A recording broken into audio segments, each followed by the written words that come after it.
They thought she was just another quiet black girl they could humiliate between lunch periods. In the middle of a packed cafeteria, a group of cocky bullies kicked over her lunch tray, laughing like they owned the whole school. But here's the twist they never saw coming. This easy target was a national Jiu-Jitsu master who'd spent years learning how to turn fear into discipline and discipline into power. What happened next didn't just flip the table, it flipped their entire world. Northbridge High's lunchroom was always loud, chaotic, and over-caffeinated, an echo chamber of teenage ego and cheap pizza. But today, beneath the buzzing lights and clatter of trays, there was a strange tension humming through the air. Aaliyah felt it before she even heard it. She sat alone at the corner table, the same spot she occupied every day, where the sunlight didn't quite reach and nobody bothered to sit. Silence was her ritual, her shield, her strategy. Stay quiet, stay small, stay safe. But safety, as she would soon learn, had a very short lifespan. At the center of the cafeteria, Brock Lawson, captain of the wrestling team and self-proclaimed king of Northbridge High, threw his head back in laughter, surrounded by his loyal entourage: Mason, Tyler, Reed, and Connor, the Varsity Five. The boys who believed rules were decoration. Accountability was optional, and the school belonged to them because their fathers said so. Then it happened. Brock's gaze swept lazily across the room and stopped, directly on Aaliyah. He didn't even blink. There was a sudden break in their noisy conversation, a microsecond of stillness that only predators create. Mason followed Brock's stare, then Tyler, then the rest. Their grins sharpened, their postures shifted, the kind of synchronized cruelty that didn't need words. Brock stood up first. His chair screeched across the floor, slicing through the lunchroom noise like a blade. One by one, the others rose behind him, forming a wall of varsity jackets and misplaced confidence. Aaliyah didn't look up, but her shoulders tightened just slightly. A tiny movement, almost invisible, but enough to reveal she had sensed the storm moving toward her. The five boys approached her table, their footsteps deliberate, heavy, arrogant. Students nearby pretended not to watch, but their eyes darted nervously. Everyone knew what Brock's attention meant. Nothing good. Never good. Brock stopped right in front of Aaliyah, tilting his head like he was examining something unusual, maybe even amusing. Well, he said in a syrupy, mocking tone, if it isn't the quiet little mystery girl. Still eating alone? What's wrong? No friends left, or no one dumb enough to sit with you? The boys behind him burst into laughter that echoed like hollow metal. Loud for show. Loud because cruelty sounds better when it fills a room. Aaliyah finally raised her eyes, not high, just enough to acknowledge his presence. No fear, no trembling, just calm. And somehow, that irritated Brock more than a slap would have. He leaned closer. "Aw, come on, say something. Or do you only talk to yourself?" More laughter, more stares, more shameless delight. But then, something unexpected. From the next table over, a student whispered urgently, "Don't mess with her, seriously." The words were barely audible, but sharp enough to slice through the moment. Brock frowned and turned toward the boy, but before he could say anything, Mason snapped, "Shut up, dude. No one asked you." The boy immediately dropped his gaze to his food, shoulders hunched, silenced by fear or regret, no one could tell. But the damage was done. Aaliyah had heard it. Brock had heard it. And so had half the cafeteria. A warning. A hint. A crack in the story Brock thought he was controlling. Her eyes met his, steady and unblinking. For the first time, Brock faltered. No one knew where that warning came from, or what it truly meant. But Brock didn't care. And with a single step closer, he crossed a line he would never be able to uncross.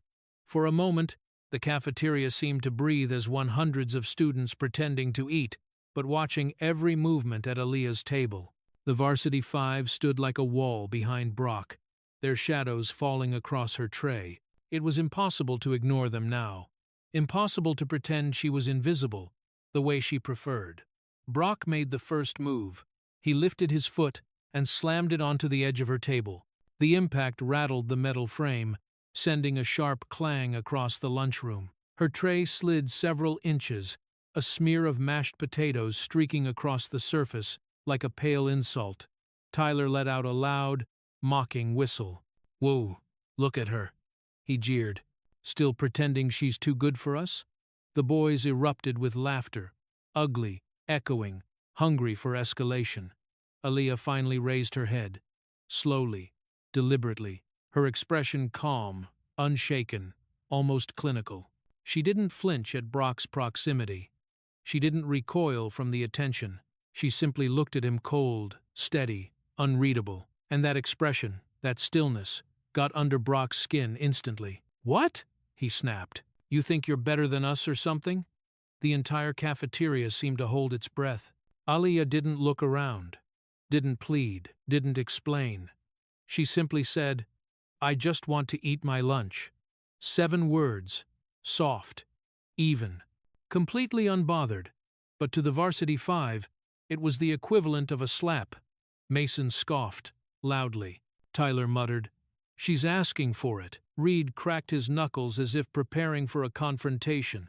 Even Connor, usually the quiet one, shifted uneasily, sensing the energy twisting into something darker. Brock leaned in further, towering over her like a storm cloud. "Oh, is that right? You think you can just ignore us?" Aaliyah didn't answer. She didn't need to. Her silence was louder than any comeback. The tension snapped. Brock raised his hand and used one finger, just one, to tap on her forehead, not a soft tap. A sharp, condescending knock that echoed the message, "You're beneath me. I own this space." The cafeteria gasped as a collective. Goading someone like that in public was a known Brock tactic. He loved the small violations, the humiliations meant to chip away at someone's dignity. But today, something was different. Students weren't laughing, they weren't cheering, they were watching, waiting. Brock moved to tap her forehead again, and that's when it happened. Aaliyah tilted her head. Just a fraction. Just enough. His fingers sliced through the empty air where her forehead had been a split second earlier. It was precise, controlled, effortless, and unmistakably intentional. Brock froze. Mason's grin faltered. Tyler's eyebrows shot up. Reed muttered, "What the—" But it was Connor who whispered the words everyone else was thinking. "Wait, how'd she move that fast?" Aaliyah didn't smirk, didn't taunt, didn't break her composure. She simply returned to her original posture, hands folded on the table, as if nothing had happened. But everything had changed. That tiny movement, barely noticeable unless you were looking for it, sent a ripple across the entire cafeteria. A disturbance in the script, a break in the predictable pattern of Brock's dominance. Students leaned forward, phones discreetly lifted. Someone whispered, "Did you see that?" Brock's face hardened, his jaw clenched. Her subtle resistance, her refusal to play the helpless victim, humiliated him more than any punch could have. He growled under his breath, "Oh, so that's how you want to play?" One small motion, barely a breath, was enough to shift the entire atmosphere. And Brock, furious and humiliated, decided to take things further, much further. For a heartbeat, the cafeteria stood completely still, hundreds of bodies frozen in anticipation, waiting to see what Brock Lawson would do next. His pride had already been bruised, his authority challenged by a quiet girl who didn't even stand up. And Brock Lawson, son of a man who never heard the word no, did not tolerate cracks in his throne. So he did what cowards with an audience always do. He performed. With a sudden, sharp motion, Brock swung his leg and kicked Aaliyah's lunch tray off the table. The metal tray clattered violently across the floor, spinning, skidding, crashing into a chair before flipping onto its back. Food splattered in every direction, pasta sauce streaking across the tile, vegetables bouncing, milk arcing through the air, before exploding on impact like a cheap white firework. The cafeteria erupted with laughter, loud, feral, intoxicating. It rolled through the room like the revving of an engine, fueled not by humor, but by the thrill of cruelty performed in broad daylight. Tyler slapped Mason's arm. cackling. Reed bent over laughing. Even Connor let out a weak chuckle, though his heart clearly wasn't in it. But other students turned away. Some clenched their jaws. Some stared at the floor. Some simply whispered, "Damn," under their breath. It was humiliating, disgusting, predictable. What was not predictable was Aaliyah. She didn't jump. She didn't gasp. She didn't break. She simply watched the tray slide away, then calmly leaned down and picked up the spoon that had fallen near her shoe. She wiped it once on a napkin and placed it gently on the table, perfectly aligned, as if she were resetting the scene exactly the way she wanted it. It was such a small movement, so quiet, so annoyingly graceful, and it made Brock furious. He stormed forward, closing the space between them, planting both hands on the table as he leaned in. His face hovered inches from hers, breath hot, eyes wild with the increasing desperation of someone losing control. "What's wrong?" he sneered, voice dripping venom. "You gonna cry? You gonna run to a teacher?" Aaliyah looked up at him, her expression calm, her tone almost bored. "No," she said. "I'm just counting how many steps you got wrong." The cafeteria didn't understand the meaning. Brock didn't either. But he understood the disrespect. He froze, confusion tightening his features. "What the hell is that supposed to mean?" he barked. The Varsity Five burst into laughter again, louder this time, trying to drown out the fact that Brock had hesitated. "Every bully knows. Hesitation is blood in the water." Mason snorted. Tyler howled. Reed slapped his knee. But not everyone laughed. A few students watching from the sidelines exchanged looks concerned, curious, unsettled, because something about the way she said it felt wrong. Not wrong like dangerous, wrong like true. Connor's voice cracked slightly as he muttered under his breath, "Dude, why'd she say it like that? And how is she still calm?"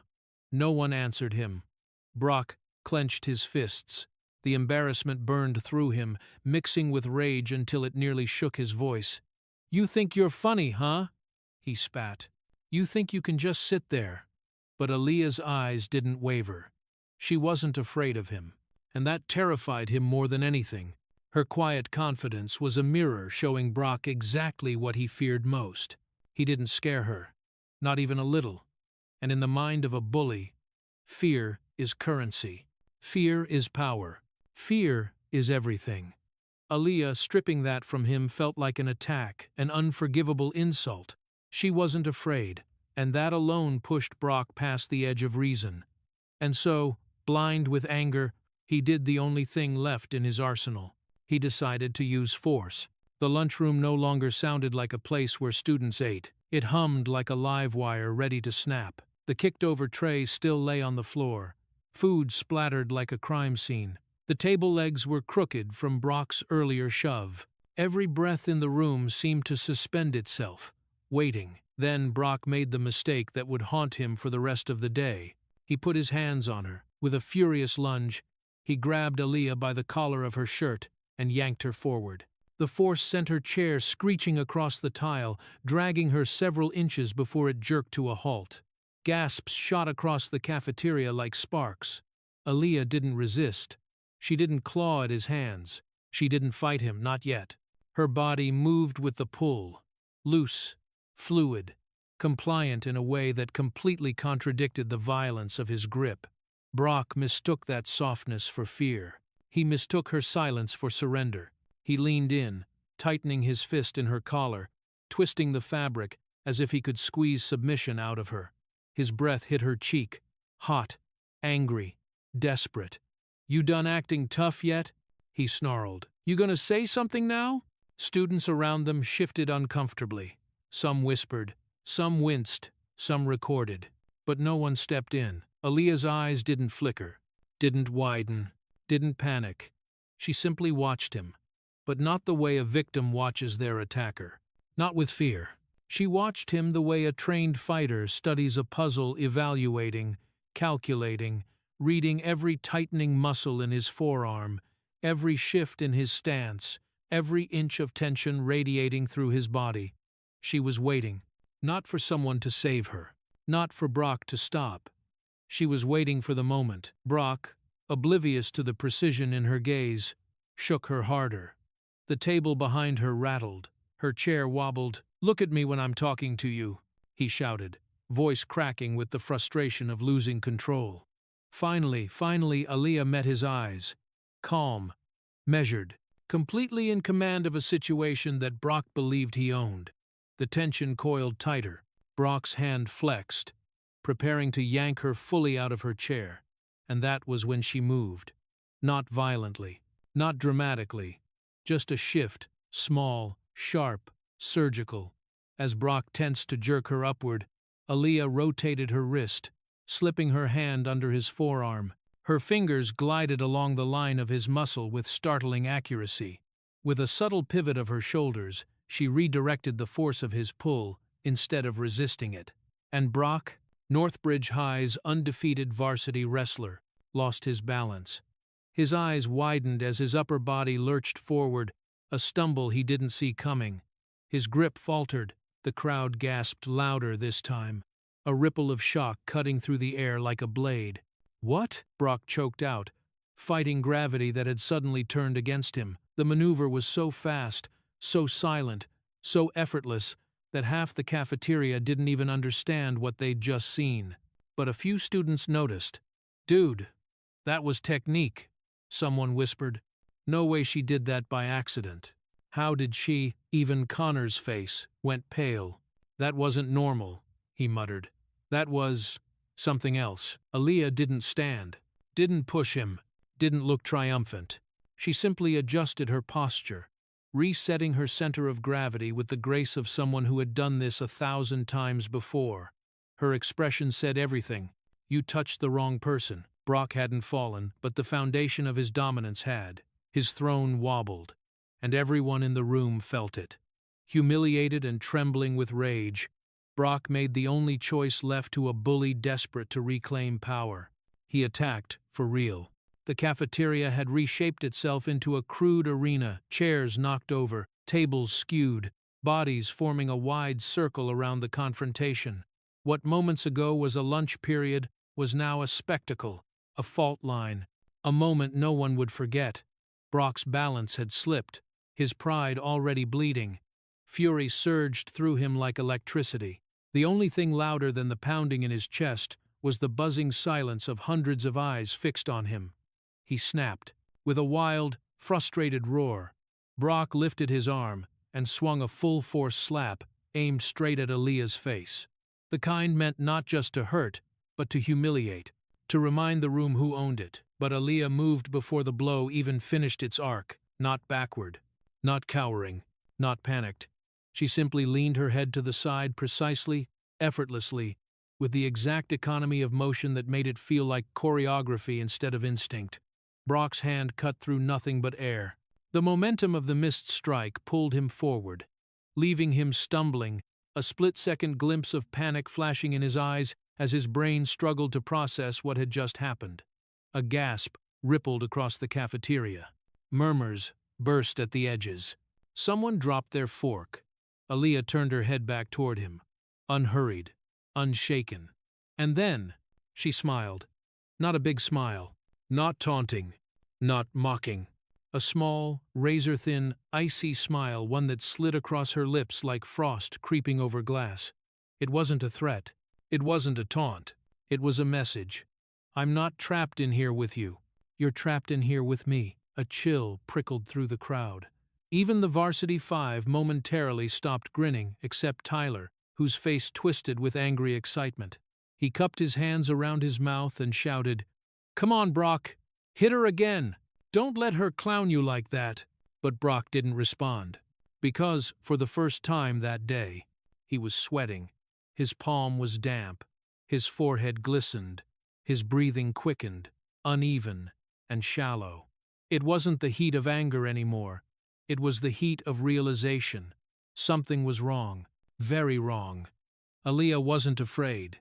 Aaliyah wasn't flinching. Aaliyah wasn't even trying. She was reading him, and she was faster. He could feel it without understanding how. He could sense it in the way she held her shoulders, the way her eyes tracked him with surgical precision, the way she exhaled calmly while he was losing control. That's when it happened. The line that broke the cafeteria. Aaliyah's voice emerged soft, steady, devastating. "You're not fast enough." A silence detonated through the lunchroom. Every student froze. Every breath caught. Even Tyler's smirk evaporated.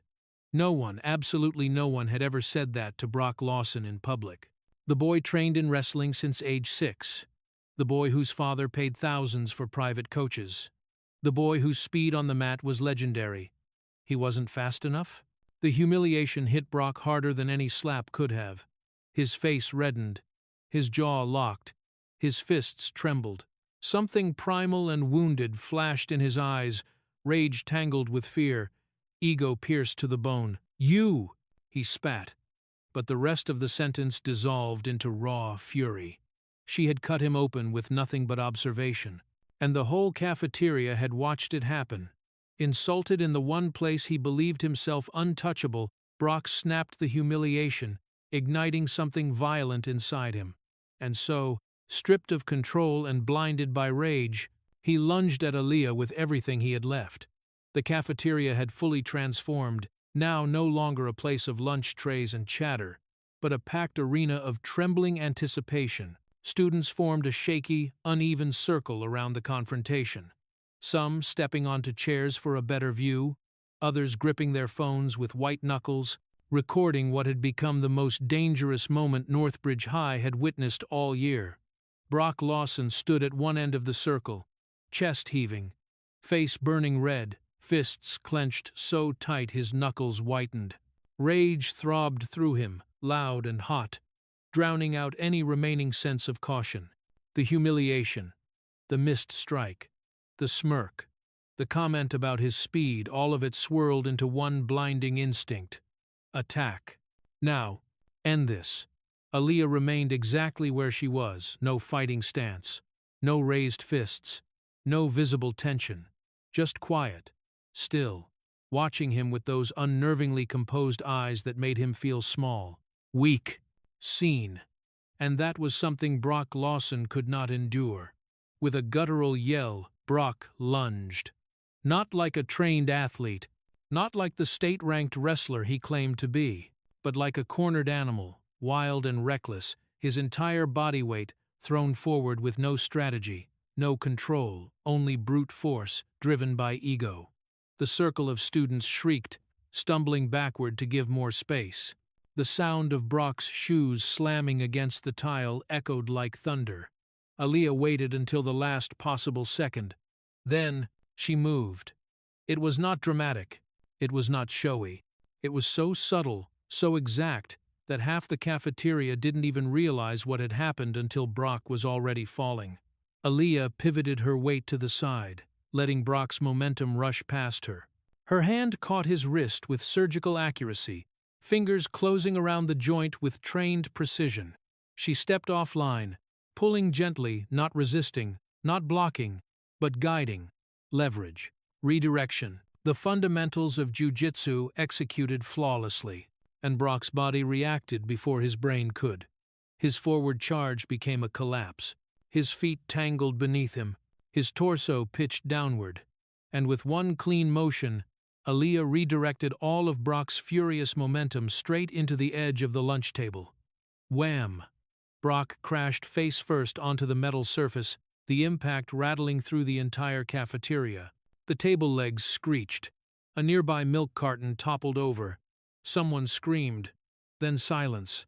A dead, shocked silence, followed by an eruption. The cafeteria exploded in gasps and shouts. "What? No way! She threw him! Did you see that?" Phones flew higher into the air, capturing Brock sprawled across the table, breath knocked out of him, completely stunned. Aaliyah stepped back, hands loose, posture relaxed, as if this were a warm-up drill, not a takedown of the school's top athlete. Brock pushed himself up, groaning, face flushed with pain and disbelief. "You!" he sputtered, stumbling to his feet. "What the hell was that? What did you just do?" His voice cracked, equal parts anger and fear. Aaliyah didn't answer. She didn't gloat. She simply watched him regain his balance, her breathing steady, her expression unreadable. But someone else answered for her. From the far side of the circle, a girl's voice pierced the chaos. "She's a Jiu-Jitsu champion, national level. I'm serious." The words hit the air like a grenade. The students froze. The whispers surged. The varsity five's faces drained of color. Mason muttered, "No way." Tyler's smirk evaporated. Connor swallowed hard. Reed took an involuntary step back. Suddenly, everything about the last few minutes made sense.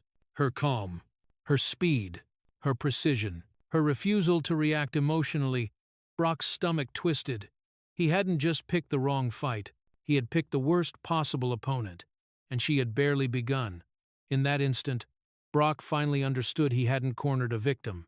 He had provoked a weapon trained to stay calm until the exact moment it struck, but knowing the danger didn't save him, because by the time fear arrived, it was already far too late to turn back. The cafeteria no longer resembled a place where teenagers ate. It had become a battlefield. Tables pushed aside, chairs toppled, students forming a jagged ring around the chaos, phones raised, breaths held, adrenaline thick in the air.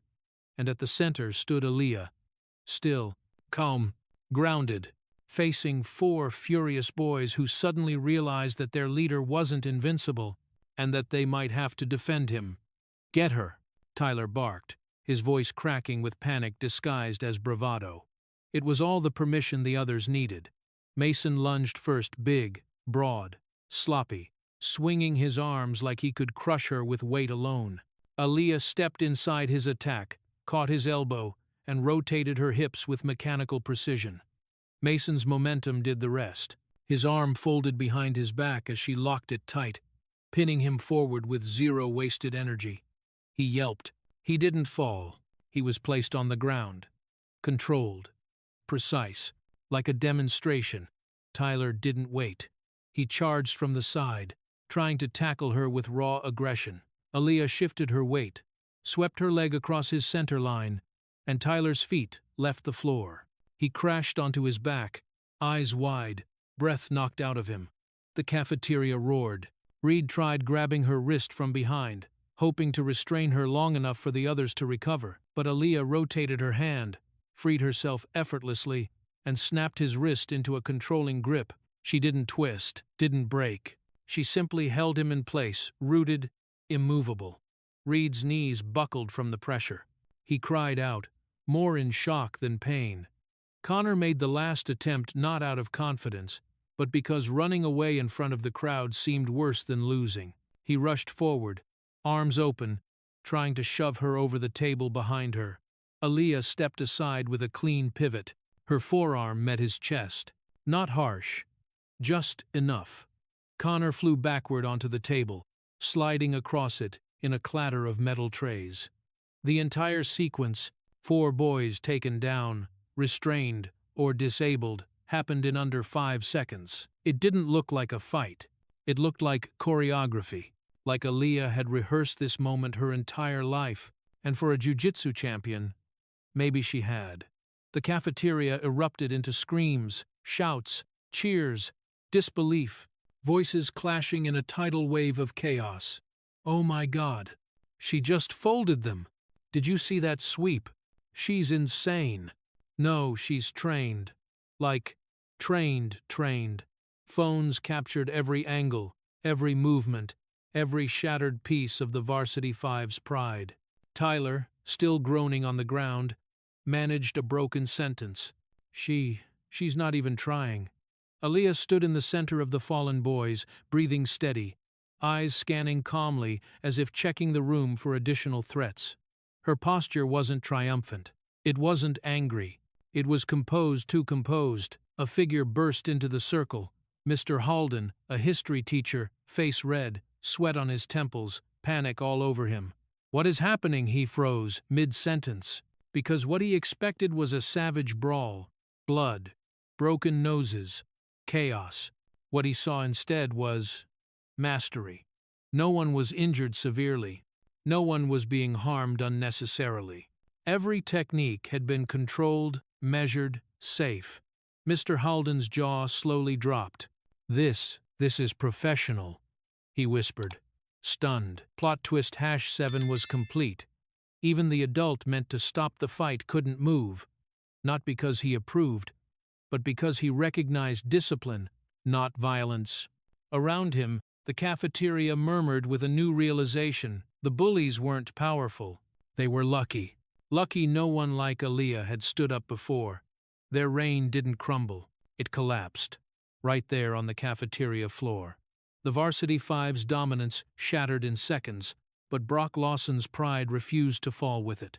Bruised, humiliated, and trembling with rage, Brock rose again, unwilling to accept defeat. The cafeteria floor looked like the aftermath of a riot. Chairs overturned, tables skewed, food smeared across the tiles, and 4 members of the Varsity Five groaning in defeat, but none of it compared to the sight of Brock Lawson rising to his feet.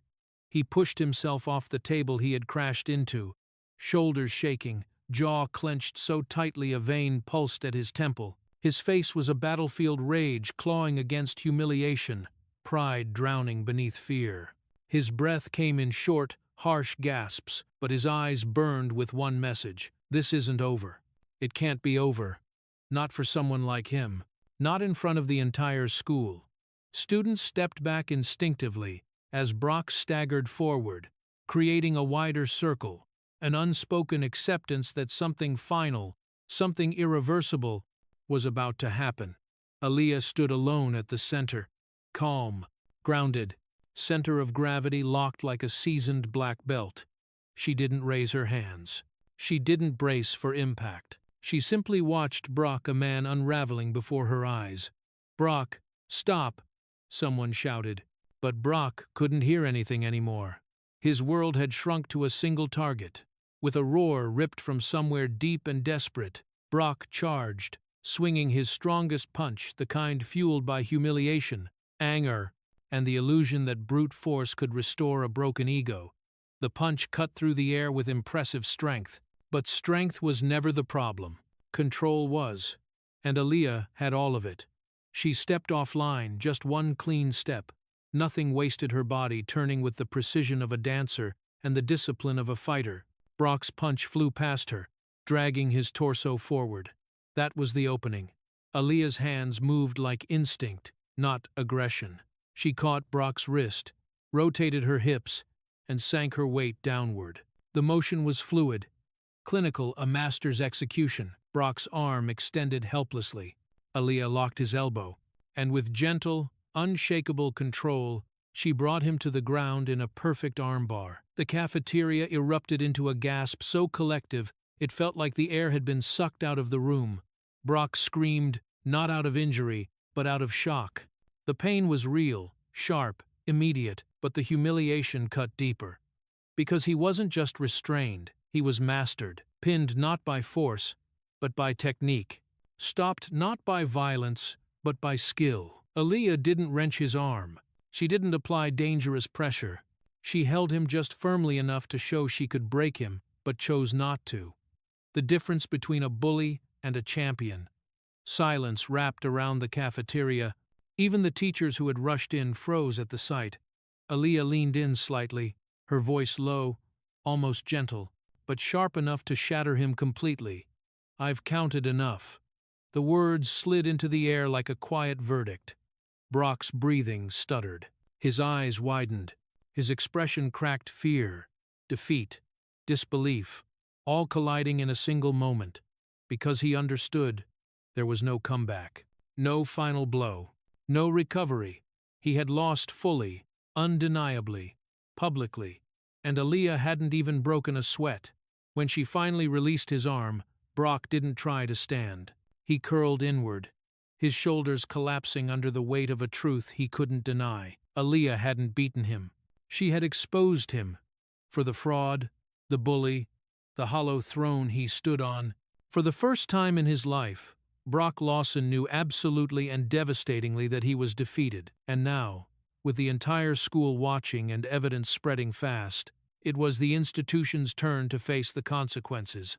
Because the fight was over, but the fallout had just begun. The principal's office at Northbridge High was supposed to be a quiet, orderly space, a refuge of authority lined with framed degrees, motivational posters, and polished wood. But on this day, it felt more like the epicenter of an earthquake, because in just 20 minutes, the cafeteria fight had gone from whispered shock to recorded footage, to a wildfire tearing through every student's phone, clips of Aaliyah sweeping Tyler to the ground, Mason squealing as she locked his arm, Reed collapsing in confusion, Connor sliding across a table, and finally, Brock screaming as she restrained him with a perfect armbar.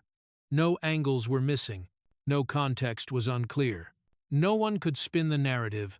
The truth was exposed, unavoidable, undeniable. By the time the bell rang, students crowded outside the principal's office, voices overlapping, demanding accountability. Brock could have seriously hurt her. They all jumped her, she defended herself. She didn't even hit them. She controlled every move. Finally, someone shut down the Varsity Five. Inside the office, the atmosphere was suffocating. Principal Harris sat stiffly behind her desk, fingers locked together, eyes sharp with concern. Two teachers stood behind her, arms folded, attempting to look impartial. Aaliyah sat across from them, legs crossed neatly, her expression calm, almost eerily calm for someone at the center of a school-wide scandal. And next to her, slumped in a chair like a deflated balloon, was Brock Lawson. His face was blotchy, eyes red, jaw clenched, the look of someone who still hadn't processed how quickly the world had turned against him. My son was attacked, Brock's father had already claimed over the phone. By some aggressive martial artist. Your son initiated physical contact, Harris replied coolly. Repeatedly. Brock jerked upright. That's not what happened. She grabbed me first. A teacher raised a tablet. Brock, the video is very clear. You put your hands on her collar. You swung first. You charged her.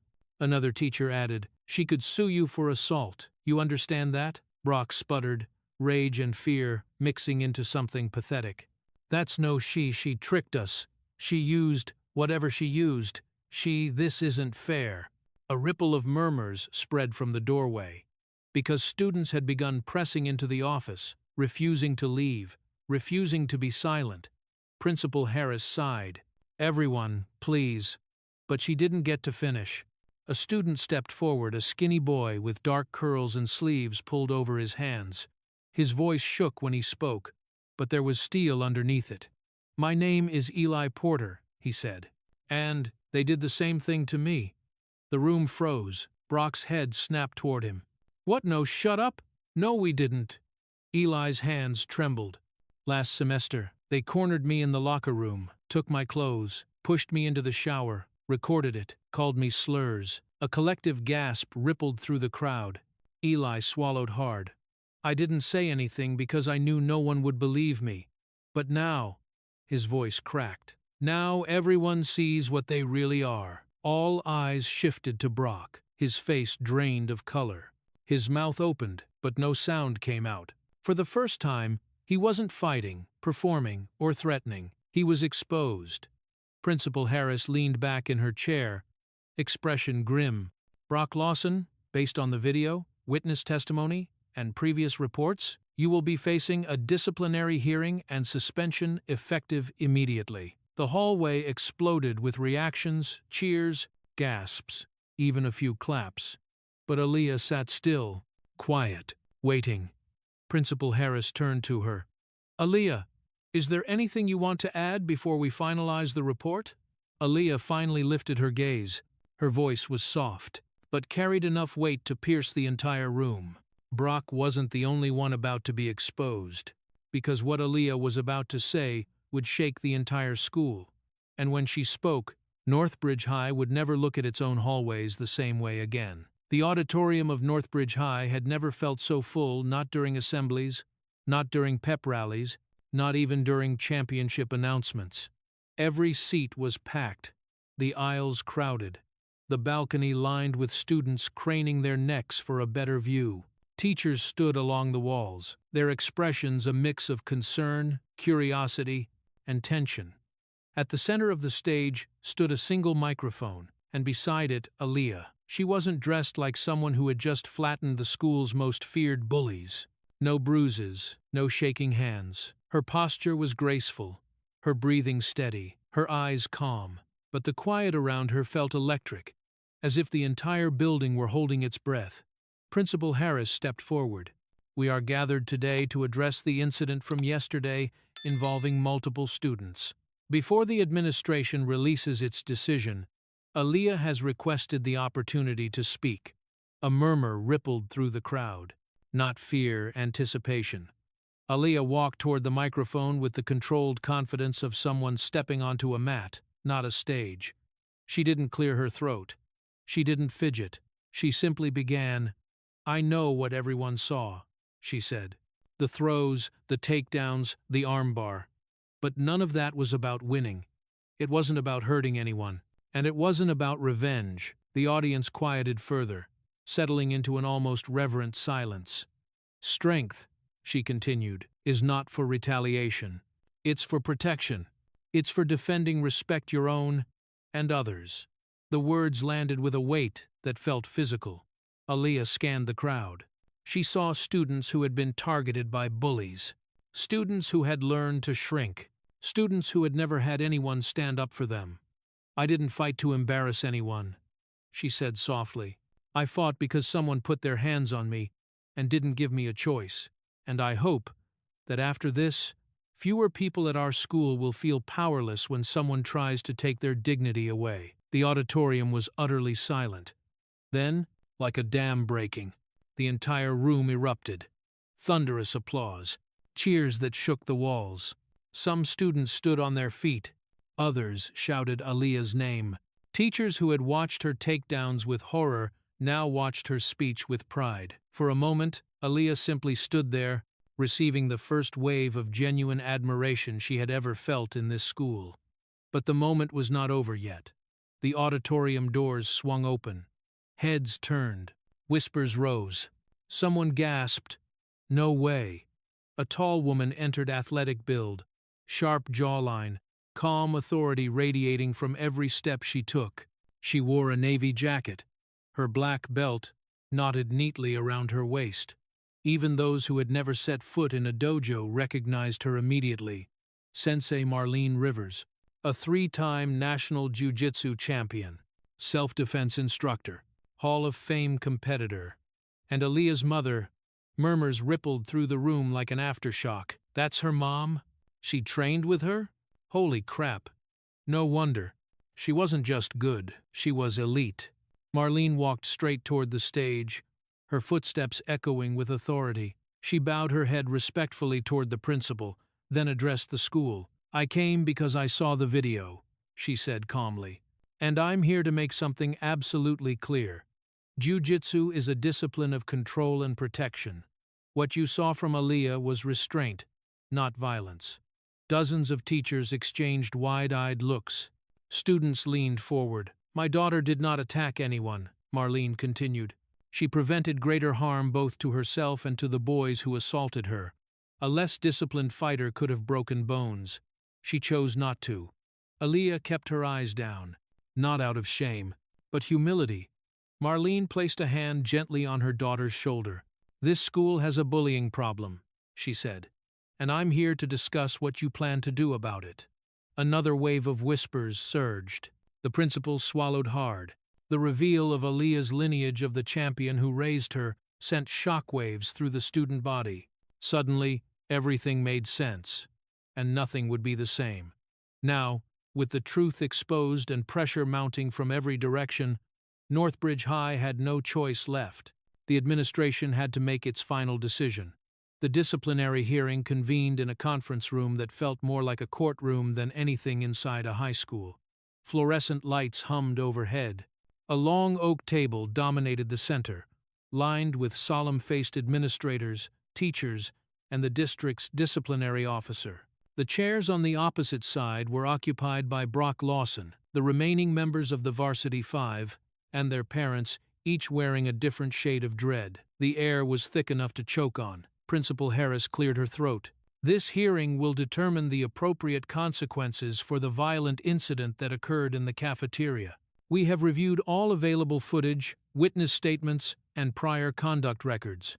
She tapped a folder, thick, full, damning. Brock shifted in his seat. His father reached over, placing a firm hand on his shoulder, but the gesture offered no comfort. Not anymore. One by one, the videos played on the screen. Brock grabbing Aaliyah's collar. Brock swinging first. Mason charging. Tyler being swept. Aaliyah's flawless control. The final armbar. Parents gasped. Some covered their mouths. One mother whispered in horror, "My God, that could have broken his arm." Another murmured. She spared them. No angle favored the boys, not one. When the playback stopped, silence settled over the room like dust. Principal Harris folded her hands. Given the evidence, the aggression displayed, and the repeated violation of school conduct policies, the decision of the disciplinary board is as follows. The room held its breath. Brock Lawson is suspended for the remainder of the semester and barred from all athletic activities indefinitely. A sharp inhale echoed Brock's mother.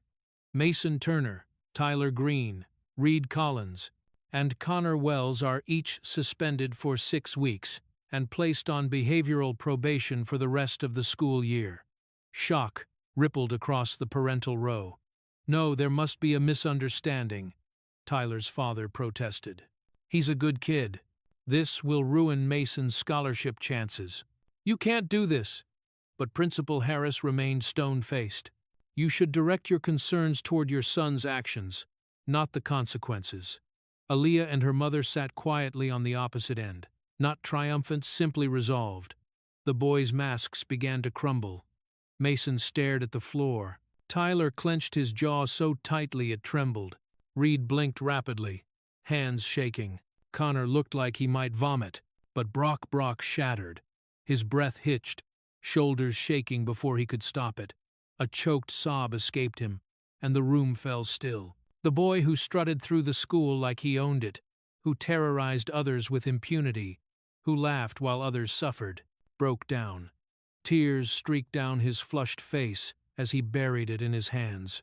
No longer a tyrant, just a frightened teenager watching the collapse of the identity he'd built on intimidation. For the first time, there was no smirk, no swagger, no shield, just truth. Several parents turned toward Aaliyah's mother, stumbling over apologies, some sincere, some desperate. "We didn't know. He's not usually like this. I'm so sorry she had to go through that." Aaliyah remained composed, graceful. The storm had passed, and she stood untouched. Principal Harris gathered the files. "This concludes the hearing. Students may return to class except those who have been suspended. You will be escorted to collect your belongings." The room emptied slowly, thick with shock. A kingdom had fallen, and in its ruins, something new was beginning. And that new chapter, uncertain and powerful, would start with Aaliyah. The Northbridge High gym smelled faintly of rubber mats, old sweat, and the echo of basketballs from earlier periods, but today it felt different, brighter, warmer, as if some unspoken weight had been lifted from the air. Sunlight streamed through the high windows, casting wide golden stripes across the polished floor. At the center of the gym stood Aaliyah, not as a fighter, not as the quiet girl who once ate alone in the cafeteria, but as an instructor. Aaliyah tightened the straps of a stack of training pads, her movements deliberate and confident. She wore a simple athletic top and leggings, comfortable, practical, unpretentious. But the calm strength in her posture made her look like she belonged nowhere else, but in a place where power transformed into protection. Principal Harris and Coach Ramirez stepped back, watching with pride. "Thank you for agreeing to this," Coach Ramirez said. "We honestly didn't expect so many sign-ups." Aaliyah smiled softly. "Neither did I." Because when she turned toward the gym doors, she saw them, a line of girls pouring in. Dozens, then dozens more. Some walked with purpose, others with hesitation, but all of them with the same look in their eyes. Hope. Girls who had been shoved in hallways, whispered about, mocked, ignored, forgotten, and girls who had never been touched by bullying but had seen it happen and wished they knew how to help. They filled the gym in a colorful wave, forming semicircles around Aaliyah. She felt her chest tighten, not with anxiety but with something heavier responsibility. Coach Ramirez blew a whistle. "Quiet, everyone! Aaliyah will be leading today's session. Respect her, respect each other, and open your minds." The room fell silent. Aaliyah stepped forward. "Thank you for being here," she began, voice even but warm. "Self-defense isn't about fighting. It isn't about proving you're strong. It's about giving yourself the chance to walk away." Heads nodded, eyes sharpened. "If you've ever felt scared or powerless," she glanced across the gym, meeting eyes full of bruised memories, "today will be the first day you won't feel that way anymore." A ripple of emotion passed through the crowd. She demonstrated her first technique, simple wrist escapes. Nothing flashy, nothing complex. But the moment she guided the first girl through the motion, correcting her stance gently, the gym erupted with energy. Laughter, applause, determination. Aaliyah moved from pair to pair, offering correction with patience, encouragement with sincerity, and structure with the quiet discipline she had mastered since childhood. And the girls responded. Within 30 minutes, the gym transformed from a timid gathering into a full-on training session. Students practiced grips, learned how to fall safely, and exchanged supportive high fives. The transformation wasn't just physical, it was emotional. For the first time in a long time, the school felt united, empowered, changing. By the end of class, students crowded around Aaliyah, thanking her, hugging her, asking when the next session would be. Some even asked for advice. Others simply wanted to stay near her, as if being close to her meant being closer to their own strength. Aaliyah wiped sweat from her forehead, overwhelmed but smiling. She had become something unexpected, something undeniable, a symbol, a leader, a force of change inside Northbridge High.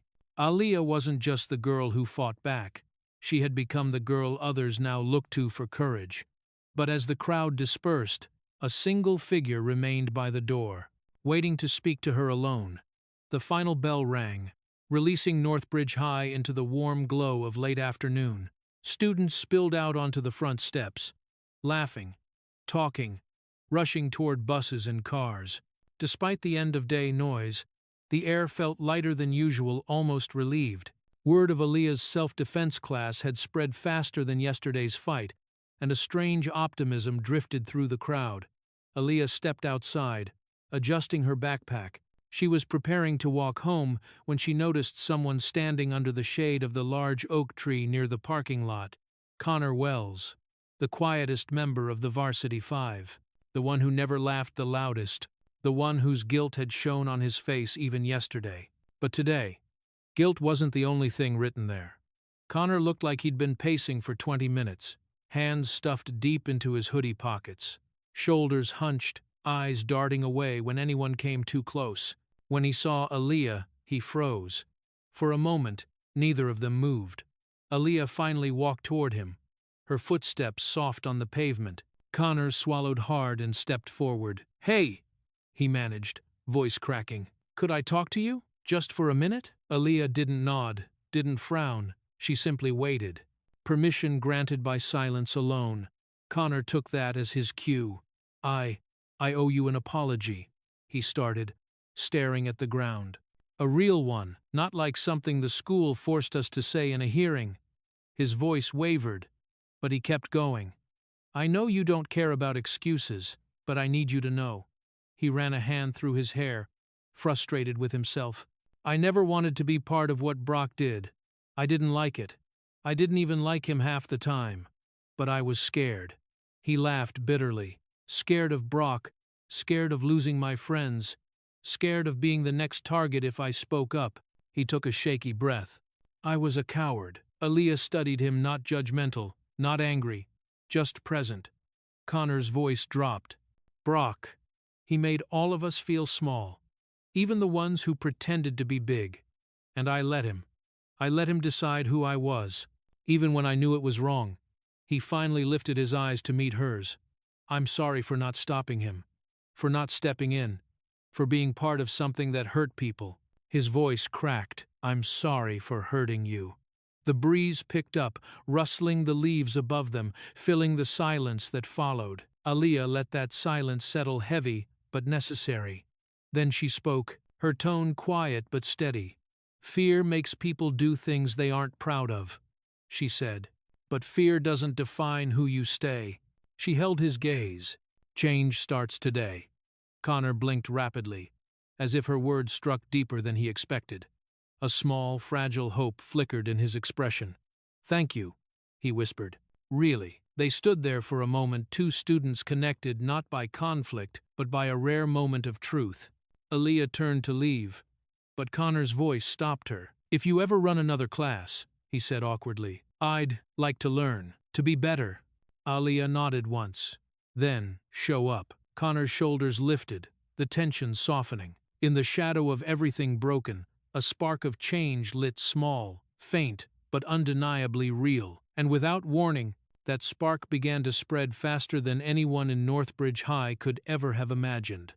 Northbridge High had always carried a quiet tension, an invisible current of whispers, cliques, and unspoken hierarchies.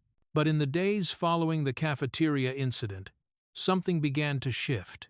Not suddenly, not dramatically, but undeniably.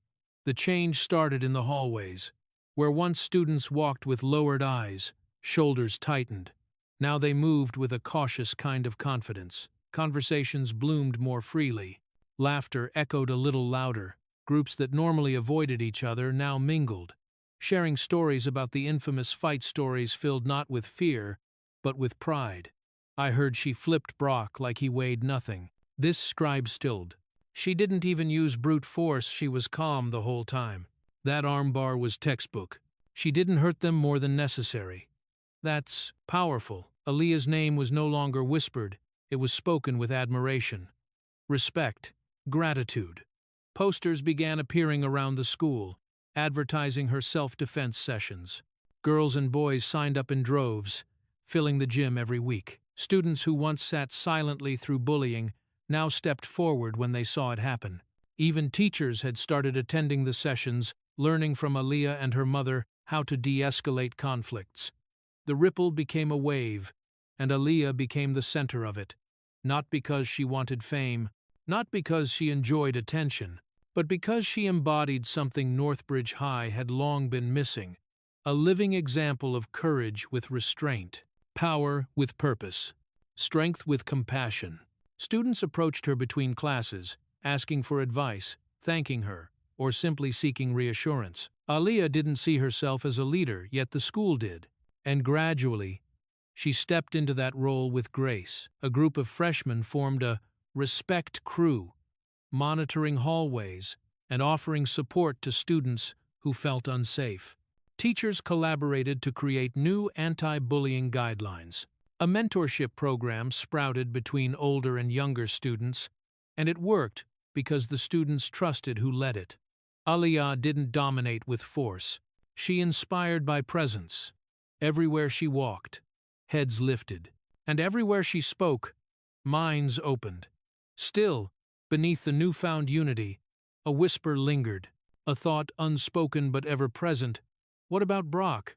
The Varsity Five had vanished into silence, their suspension stripping them of the power they once wielded so freely. Mason withdrew into his classes, quieter and more polite. Tyler kept his distance from everyone. Reed apologized to several students he had wronged.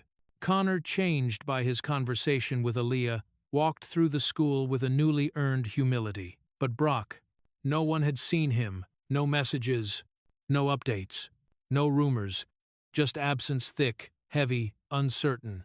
Students wondered, teachers speculated. Some felt vindicated, others felt uneasy, because no matter how much a school heals, wounds don't disappear just because someone leaves the room. And silence, especially from someone like Brock Lawson, was rarely just silence. Aaliyah felt it more than anyone, the unfinished chord, the unresolved tension hanging at the edge of every conversation. She knew the story wasn't complete. She sensed it in the way others looked at her, waiting for the final thread to tie the narrative together. The truth was simple.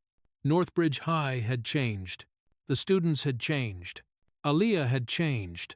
But one voice had not yet been heard. One apology had not yet been spoken. One transformation had not yet begun. The school was healing, yet one final, heavy sentence remained unsaid. And that sentence belonged to Brock Lawson.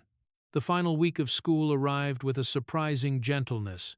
The heat of early summer drifted through open windows, carrying the scent of cut grass and something else, renewal. Students buzzed with end-of-year excitement, comparing schedules, signing yearbooks, and planning their futures. Northbridge High felt different, now lighter, safer, more alive. Aaliyah stood outside near the courtyard fountain, watching seniors snap photos in their caps and gowns.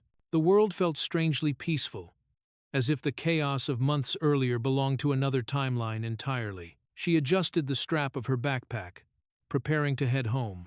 Then she saw him, Brock Lawson, standing alone by the walkway, hands shoved deep into his pockets, shoulders slumped, not with arrogance, but with hesitation. Gone was the swagger, the varsity jacket, the smug smirk. He wore a simple t-shirt and jeans, and for the first time, he looked like what he actually was, a boy, flawed, hurting, human. He approached slowly, as if afraid she might vanish before he reached her. When he stopped a few feet away, the silence between them stretched thin and fragile. "Aaliyah," he said, voice low, nearly breaking, "can I talk to you?" She nodded once. Brock swallowed. His eyes were red, not from anger this time, but something deeper and rawer. Words tangled in his throat before he finally pushed them out. "I'm sorry." A shaky breath. "I'm so damn sorry for everything I did. For all of it. I hurt a lot of people. I thought it made me strong, but it just made me small." He wiped his eyes with the heel of his palm, embarrassed, but unable to stop. "I don't expect forgiveness. I don't even deserve it. I needed you to hear me say it." A pause. "And thank you. For not breaking my arm when you could have.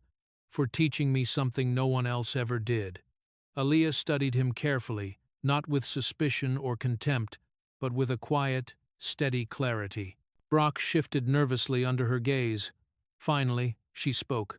"I don't need you to be afraid of me," she said softly. "Fear doesn't change people." Brock's breath hitched. "I want you to understand."